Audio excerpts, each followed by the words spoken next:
All right, guys, expedited journey right here. We are in Michigan, and we are about to play, I think it's actually Adrain, Michigan that we're at. And there's a course out here. I've played it a couple times, pretty fun. It's called Heritage Park. If you've ever been here, it's a beautiful course, has some wooded shots, has quite a few open shots, has some low trees, so you have a couple shots that are low ceiling. All in all, really fun course. Wanted to take you on the journey with me while we play this course, and let's have a little fun. Okay guys, this is hole number one. We're gonna be playing from the whites. This is 175 feet uphill. It's a little bit further uphill than what you think it is, but there's the basket right there. Let's see how this plays out.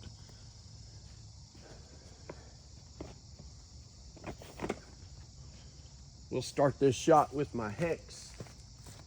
And just so you guys know, I'm sponsored by Disc Dies by Melissa. She is absolutely amazing at doing dies. You'll see some of the discs that I have from her, but this is one of her signature stamps. Love the little feather swirl right there. And she can do that in multiple colors. So just want to throw that out there. Thank you, Melissa, for doing this one for me.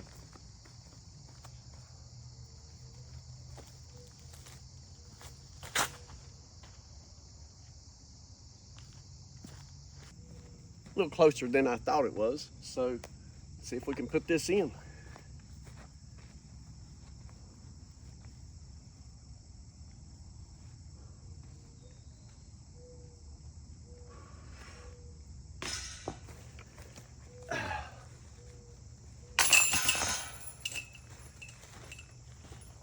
All right, that's hole one. Okay, second hole, 259 feet. Playing from the whites. It kind of turns. I don't know if you can see it. The sunlight might be obstructing the view here, but it just is a slight little turn to the right. So you can either do a forehand if you have it, or you can throw a backhand, something that'll just turn, not too much, but then kind of flex back to the basket. So I'm gonna opt for the turn. This is another disc by Disc Dies by Melissa. I had asked her to do one, Captain America, and this is what she came up with. Really awesome look. Let's see how she flies.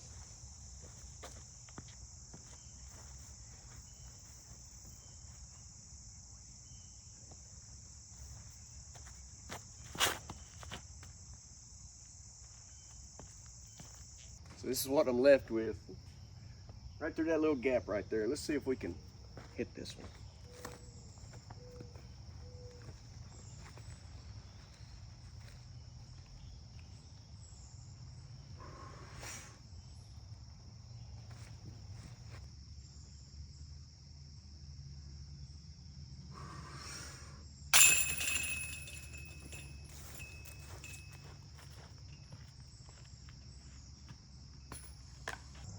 So just a little side note, here's the tee pad for hole number 2 that I just played. All the way back there where the blue chair's at. And then here's where the basket is.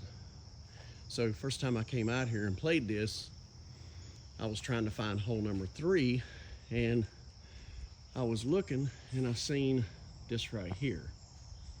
And I thought, oh, well, that's simple. I'll just follow the arrows. And I ended up going all the way back there in the woods just to realize that this is a bike trail.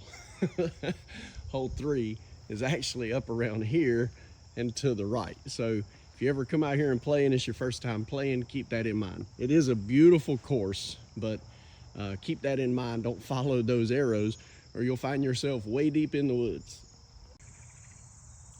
All right, so we're at hole number 3. Should have done this on hole 1 and 2, show you the placard so you can see it. There's actually 2 pin locations. You got an A and you have a B, and it looks like this one is on hole B because it's up there on the hill. Really fun, but also tough shot.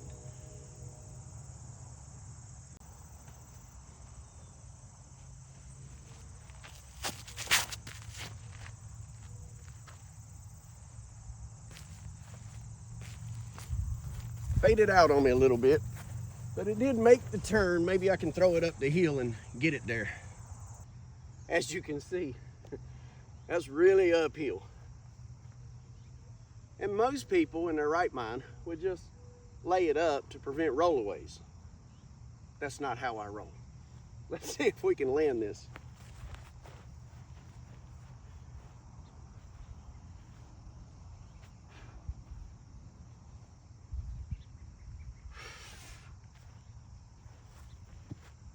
Well, it might as well have been a layup. I didn't put enough behind it.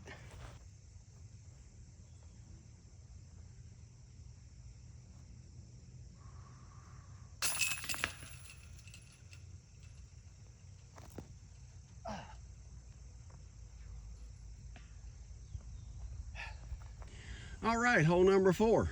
Looks like it's, oh, there's no placard. Used to be one here. Don't know what happened to it. So I know I said I would show the placards, but I also wanted to show that there was not one. So T-pad, there's your basket, right over the crest of that hill. Not too far of a shot. If I was to guess, I'd say probably 250 to 275, maybe. Let's see if we can get it. Once again, going with a disc made by Disc Dives by Melissa. I tell you, her and Ben, class act people, and they love making these discs. Isn't that a sick little design? It's a detour, so it's gonna be a bit understable. I'm gonna try to do a stand up, let it flip up, and see if it'll ride to the basket.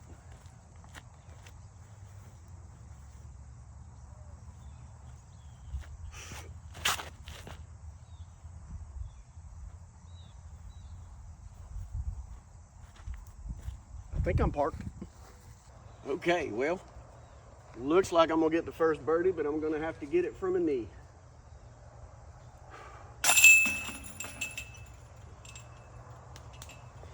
Good birdie. Okay guys, hole number 5 from the white, 255 feet.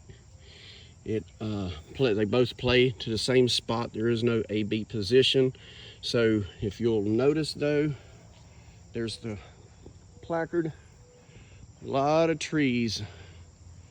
So you have to keep it really low. You have a backhand shot right there, or if you've got a really good forehand, you can throw it out that way and try to let it trickle down the hill. But let me see if I can zoom in where this basket is. So there's the basket. And of course you have the road. So, and because it's on a downhill grade, I have thrown it and it has ended up out there in the road. The smart shot is to go this way with the forehand and see if you can just get it to skip to the basket. We're gonna try that. I haven't thrown a forehand in a while, so we'll see how it works.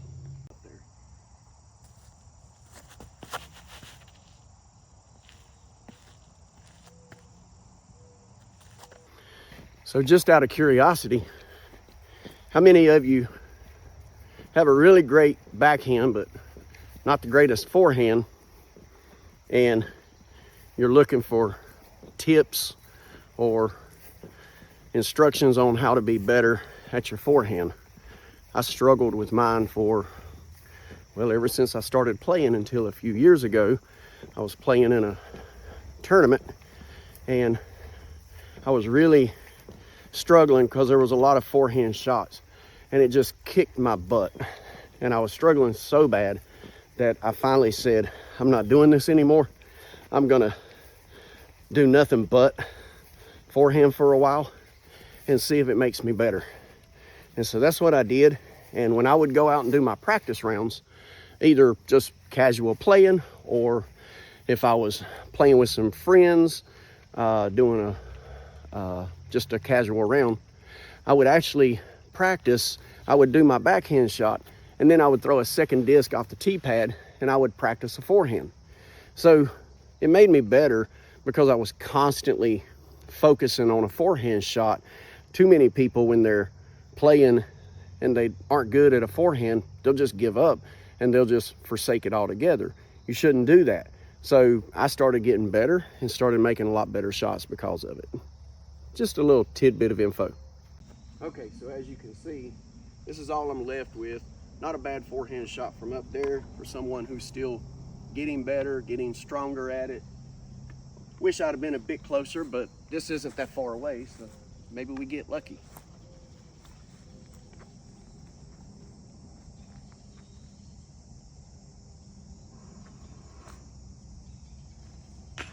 Oh, so close.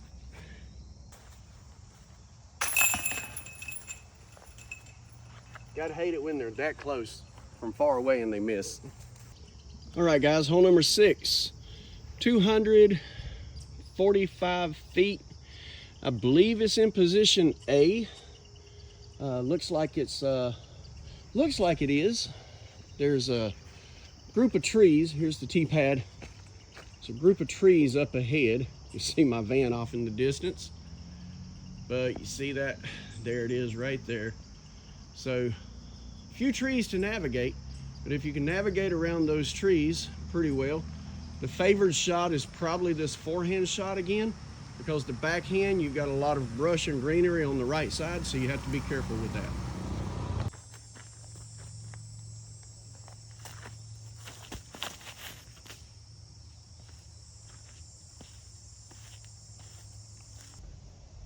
A little further away, but still, from my forehand, and someone who's getting better, I'm not going to complain about it.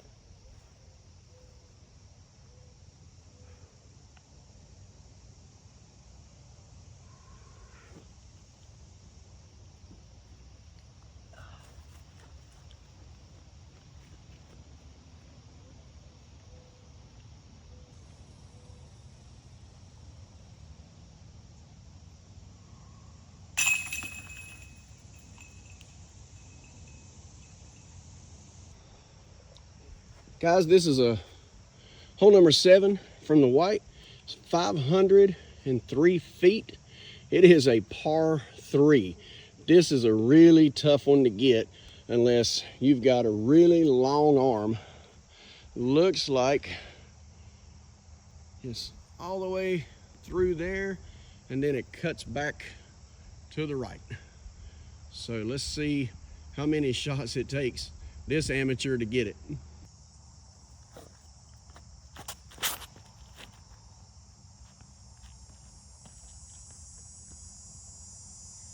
Yep, that's actually a good shot. If I would have threw it and it would have stayed to the right, I would have had a really hard time making that cut. Okay, so I walked up there because sometimes there's 2 locations and I wanted to see where it was. And they've actually moved it from the last time I came down here, which has only been a couple times. But it's actually up in the little cove, and then the tree line, they've actually, I don't know if it was already there or not, but there's an area that's been cut out and they've moved it into that. To make this a par 4 would be the smartest thing that this course could do, because this would be tough for anybody.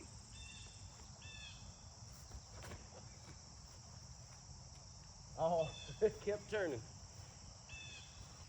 So this one, it's still going around. I don't know if I'm gonna get this. This is probably gonna be a lucky shot if it goes in.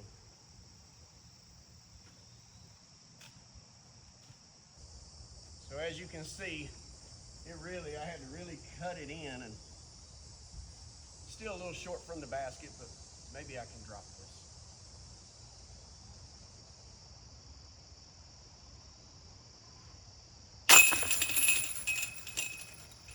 I'll take a 4 on this hole and be happy to get it. Okay guys, hole number 8. Need to do a little trimming. It's only 192 feet. Nice little shot, not too hard to get to. I think I've gotten it just about every time I've played. I've hit a tree a time or two and kept me from getting the birdie. But all in all, really good short shot right in the middle of the game. So hole number 8, 192. All right, 192 feet. I know I can get it there with a suspect. It's a mid-range, but I'm looking more about the way the suspect fades at the end to get it there versus the distance I can throw it.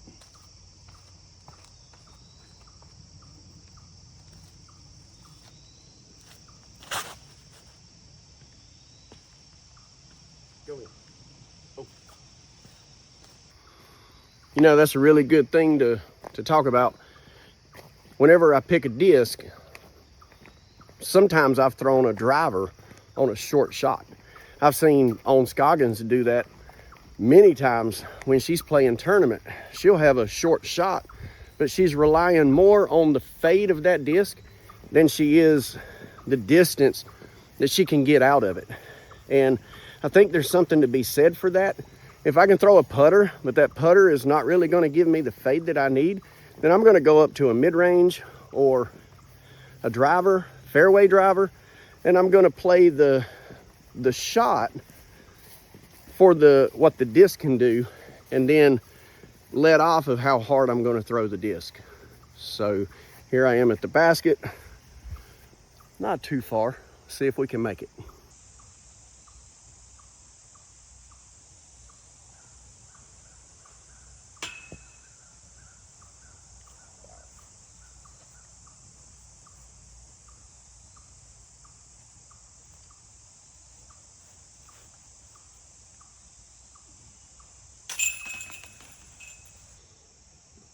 Okay guys, we are finally on hole number 9. From the white, it is 255 feet. I'm sorry, 355 feet. This one can be a bit tricky because there's a lot of trees that creates a low ceiling. A lot of trees that just overhang right there. And so you basically either need to throw it way out wide and get it to crash back in, or throw a roller if you have it, or try to throw something low and linear and see if you can at least get out of the tree line so that you have a shot for your next one. Where's that roller disc I've got? Come here, roller. Where you at, roller? The one disc I need for this shot that I do when I come down here, and I don't have it. This should be fun. Okay, so this is not my roller disc. I love to throw a Rolo. That's a really good roller disc. You pretty much throw it flat and it'll and turn. But we're gonna try this one. It's not one that I throw rollers much with, but it's a Mamba, so it is very understable. Maybe I can get it to turn up and hit that gap. So let's see.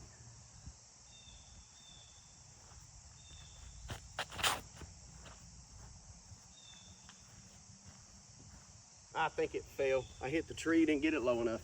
Okay, so I'm still blocked.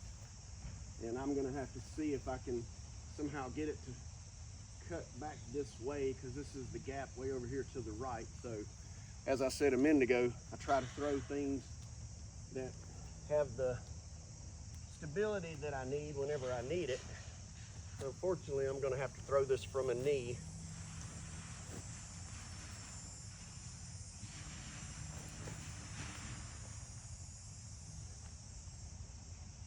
Okay, didn't get the distance that I'd hoped for, but I at least got it through the gap. I have a long putt coming up. It's gonna be a long putt to try to make the par, but let's see if I can get it.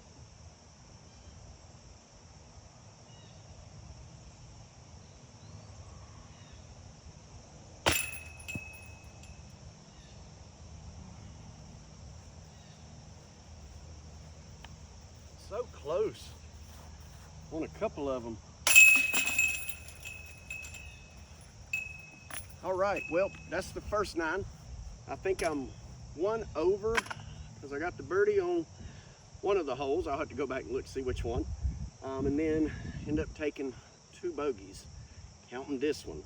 So I was expecting it on hole number 7 because that's a really hard one to get. The way they've got it designed, they really need to make it a par 4. I think it would have been a little better for the course, but I'm not the designer, but if the designer is watching it, hey, make this one a par 4 for number 7. I think it would be really good for the people playing. So let's go ahead and get to the back 9.